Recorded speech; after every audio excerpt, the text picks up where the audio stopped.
بسم اللہ الرحمن الرحیم۔ السلام علیکم۔ ہمارے چینل سیرت النبی میں آپ سب کا ویلکم کرتے ہیں۔ آپ سب سے گزارش ہے کہ ہمارے چینل سیرت النبی کو سپورٹ کیجیے اور زیادہ سے زیادہ اس ویڈیو کو امت مسلمہ تک پہنچائیے۔ بسم اللہ الرحمن الرحیم۔ حضور صلی اللہ علیہ وسلم نے ایک مرتبہ صحابہ رضی اللہ تعالیٰ سے ارشاد فرمایا، کیا میں تم کو ایسی چیز نہ بتاؤں جو تمام اعمال میں بہترین چیز ہے اور تمہارے مالک کے نزدیک سب سے زیادہ پاکیزہ اور تمہارے درجوں کو بہت زیادہ بلند کرنے والی، اور سونے چاندی کو اللہ کے راستے میں خرچ کرنے سے بھی زیادہ بہتر، اور جہاد میں تم دشمنوں کو قتل کرو وہ تم کو قتل کریں اس سے بھی بڑی ہوئی۔ صحابہ رضی اللہ تعالیٰ نے عرض کیا، ضرور بتا دیں۔ آپ صلی اللہ علیہ وسلم نے ارشاد فرمایا، اللہ کا ذکر ہے۔ فائدہ، یہ عام حالات اور ہر وقت کے اعتبار سے ارشاد فرمایا ہے، ورنہ وقتی ضرورت کے اعتبار سے صدقہ، جہاد وغیرہ امور سب سے افضل ہو جاتے ہیں۔ اسی وجہ سے بعض احادیث میں ان چیزوں کی افضلیت بھی بیان فرمائی گئی ہے کہ ان کی ضرورتیں وقتی ہیں اور اللہ پاک کا ذکر دائمی چیز ہے اور سب سے زیادہ اہم اور افضل ہے۔ ایک حدیث میں حضور صلی اللہ علیہ وسلم کا ارشاد ہے کہ ہر چیز کے لیے کوئی صاف کرنے والی اور میل کچیل دور کرنے والی چیز ہوتی ہے، مثلاً کپڑے اور بدن کے لیے صابن، لوہے کے لیے آگ کی بھٹی وغیرہ وغیرہ۔ دلوں کی صفائی کرنے والی چیز اللہ کا ذکر ہے، اور کوئی چیز اللہ کے عذاب سے بچانے والی اللہ کے ذکر سے بڑھ کر نہیں ہے۔ اس حدیث میں چونکہ ذکر کو دل کی صفائی کا ذریعہ اور سبب بتایا ہے، اس سے بھی اللہ کے ذکر کا سب سے افضل ہونا ثابت ہوتا ہے، اس لیے کہ ہر عبادت اسی وقت عبادت ہو سکتی ہے جب اخلاص سے ہو، اور اس کا مدار دلوں کی صفائی پر ہے۔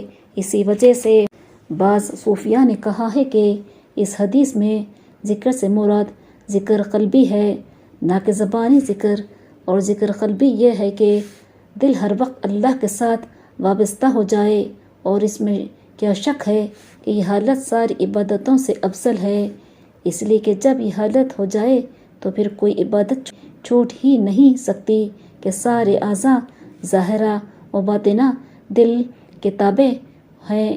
جس چیز کے ساتھ دل وابستہ ہو جاتا ہے سارے ہی اعضاء اس کے ساتھ ہو جاتے ہیں۔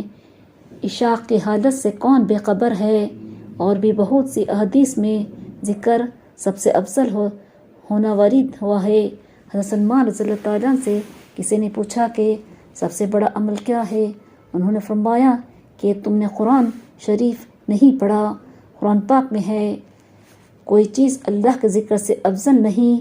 حضرت سلمان رضی اللہ تعالیٰ نے جس آیت شریفہ کی طرف اشارہ فرمایا وہ 21ویں پارے کی پہلی آیت ہے۔ صاحب مجالس کہتے ہیں کہ اس حدیث میں اللہ کے ذکر کو صدقہ اور جہاد اور ساری عبادت سے افضل اس لیے فرمایا کہ اصل مقصود اللہ کا ذکر ہے اور ساری عبادتیں اس کا ذریعہ اور آلہ ہے، اور ذکر بھی دو قسم کا ہوتا ہے، ایک زبانی اور ایک قلبی، جو زبان سے بھی افضل ہے، اور وہ مراقبہ اور دل کی سوچ ہے، اور یہی مراد ہے اس حدیث سے جس میں آیا ہے کہ ایک گھڑی کا سوچنا 70 برس کی عبادت سے افضل ہے۔ مسند احمد میں ہے، حضرت سہیل رضی اللہ تعالیٰ عنہ حضور صلی اللہ علیہ وسلم سے نقل کرتے ہیں کہ اللہ کا ذکر اللہ کے راستے میں خرچ کرنے سے 7 لاکھ حصہ زیادہ ہو جاتا ہے۔ اس تقریر سے یہ معلوم ہو گیا کہ صدقہ اور جہاد وغیرہ جو وقتی چیزیں ہیں، وقتی ضرورت کے اعتبار سے ان کی فضیلت بہت زیادہ ہو جاتی ہے، لہٰذا ان احادیث میں کوئی اشکال نہیں جن میں ان چیزوں کی بہت زیادہ فضیلت وارد ہوئی ہے۔ چنانچہ ارشاد ہے، تھوڑی دیر کا اللہ کے راستے میں کھڑا ہونا اپنے گھر پر 70 سال کی نماز سے افضل ہے۔